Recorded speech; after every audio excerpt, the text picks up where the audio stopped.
Hey, nice to have you with us. If it's the first time you're joining us on Mansfield today, welcome to it. If you were with us yesterday for Business with Chris Gibbons, today being a Tuesday, every Tuesday we look at legal issues. Our legal expert is Advocate Lance Brogden. Lance, nice to have you with us again. Thanks, Jeremy. Great to be here. Today. Yeah, Thank you. For the first one. I was saying again for the first time. Lance, let's take a look at something I hate to kick this show off. And that's reading through reams and reams of contracts. People come to you and they want you to do something, and then they slap you with this whole thing of contracts, and I can't stand looking through them. They irritate me. What are the pointers about contracts, and what are the challenges that arise from contracts? Thanks, Jeremy. I think this is a great one to start with because it is very, very real. There are a couple of points that I think lead to problems with contracts and the execution thereof. One very important point is that the expectations of the parties do not always gel. What I'm hearing and what you're telling me are not the same. That's a big issue that comes up, is clarifying the expectations of the parties. Often, to get a contract done quickly, people commit to something and they have not thought through what's really required of them. Just saying, yes, I'm in, let's go for it. Thirdly, we all sign too quickly. Jeremy, we all sign too quickly. and that brings a lot of problems. I think there are one or two people that have a naive idea that I can quickly change the contract later. Let's get going, but later on I'll change it. It'll work better for us later. And very important, and we'll get to that, and Jeremy, I think this is critical, the complexity around verbal contracts.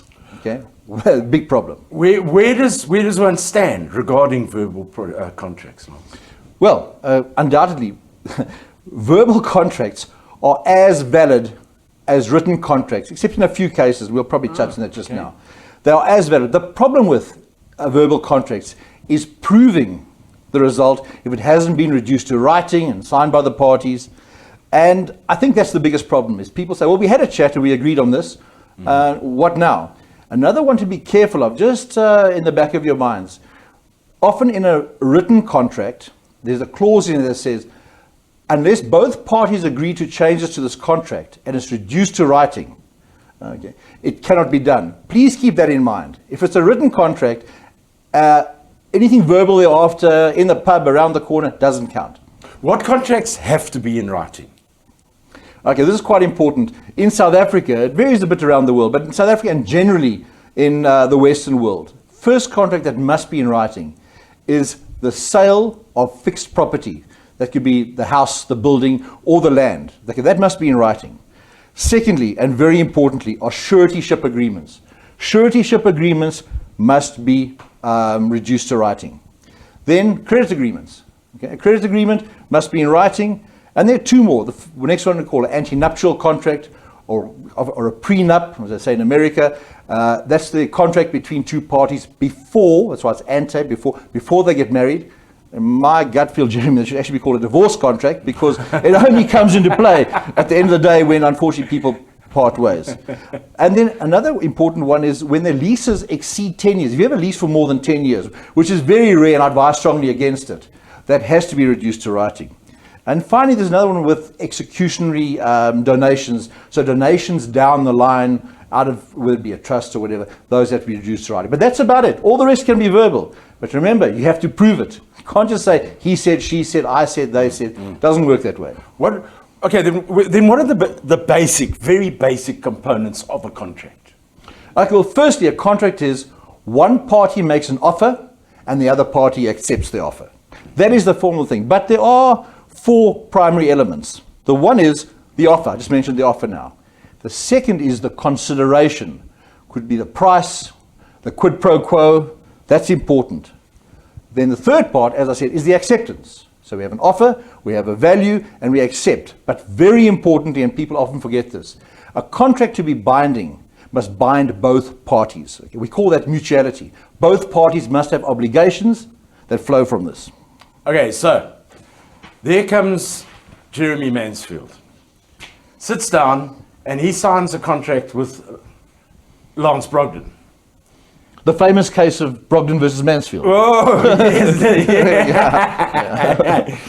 And 3 months down the line, this is not working for me. Okay, whatever the contract is about. How do I get out of that? Can I? Rule 1 in principle, no, you can't. My proposal, to be practical, is if one encounters that sort of an issue, is earlier than later sit with the other party and visit a way around it. Because at the end of the day is, if we're in dispute, it's going to be a long, drawn-out litigation and a painful exercise and a costly exercise. We want to avoid that, of course. But there are a couple of contracts that can be voided, cancelled, and you can walk away from them. I'll quickly touch on them without boring you, and please don't misread this and try and have your current contract that you don't like and try and fit into one of these categories. The one is where it's grossly unfair. Okay, it's called unconscionable, which means that in any formal and informal environment, it's regarded as completely unfair from the one party against the other. Example, your cell phone provider changes in the middle of the period of your contract to an exorbitant rate, your fees, you might be able to exit that one. Secondly, when the other person, what we call, gives up. Okay, so this is quite important. Your personal trainer no longer arrives to give you your training, your gym training, and it just isn't there. Well, sure, you can pull out of that, and you can. Okay, the other party gives up, or the other party breaches the contract. For example, I employ a lady to do a painting for me for my home. She does the painting, then sells it to somebody else. Okay, she's breached it already, so I can then walk away from that. And finally, fraud. You know, if, for example, I want to go and buy a car, and I go to a dealer and I buy the car, and the dealer says, okay, this car is in very, very good condition. I drive it out of the shop and it packs up. Jeremy, at the end of the day is, it doesn't have to be that the person did that willfully and intentionally. It could be that the person selling the car didn't check it out. Okay. So those are the sort of examples where a contract is voidable. Lang, finally, because we're running out of time, before you enter into a, what would you call it, a contractual arrangement, is that the right Absolutely. wording? What should you bear in mind before you even enter into that contract? A couple of pointers, and this is pointers for all of us, and we all make these mistakes. One, never take a contract or agreement lightly. Verbal as well. I told you about the difficulty of proving verbal, but don't take it lightly. Never commit to anything that you're not totally sure you can fulfill. You buy a car, you realize I can probably pay for this car on a monthly basis. However, be careful, you still have to run that vehicle, service it, pay for it to be looked after, etc., etc. So be careful that you can actually fulfill your deal of the commitment.